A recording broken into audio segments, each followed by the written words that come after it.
خيرية ما ننسخ من آية أو ننسها نأتي بخير منها. نأتي وحان الله إيمان بخير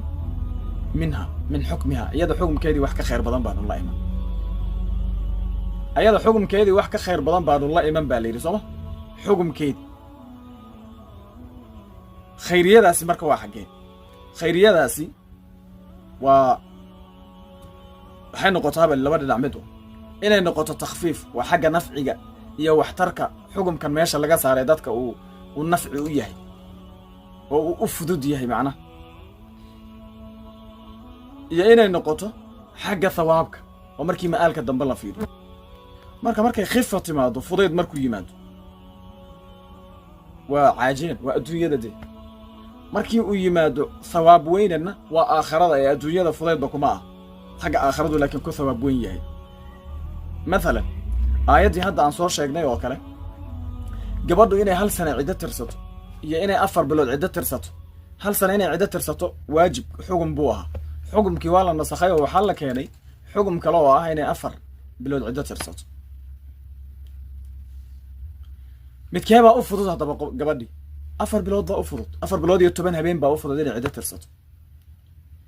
مركا adduunyada markii la fiiriyo xukumkan iyo xukumkii hore xukumkan dambe qofka uu fudud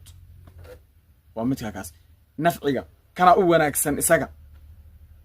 caajilan ama waa maalka oo waxa weeye oo xagga thawaabka ah wa ala alladina yutiqunahu fidyatun waxay ahayd waagii hore inuu qofku marka uu halkii uu ka soomi lahaa inuu ayr fidye iska bixiyo وعلى قول بآيات الله ما نسخره وعلى الذين يطيقونه لا يطيقونه ده يعيق وحكوس علينا وعلى الذين يطيقونه هذه أنكوس سدا كوا أوداي وحكوا أود دش هذا أصل فيديو وحكدم بيسمرك فمن شهيد منكم الشهر فليسمه وصامك إن قفك اللي صاري فيديو دينا ماشي اللي صاري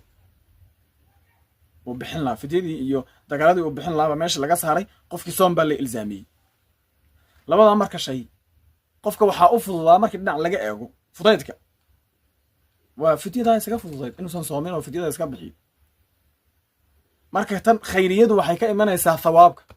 qofkii inuu fidiyo bixiyo kaliya iyo inuu soomo baa u fadli badan oo u thawaab badan aakhira markii la tago khayriyadu marka dhinacaas ay ka iman marka aanu seenaati bi khayrin minha mid iyadii ka khayr badan bi khayrin minha min hukmiha إن حكم كطي تفسير كدبر السعادي والشيء وحال النسخي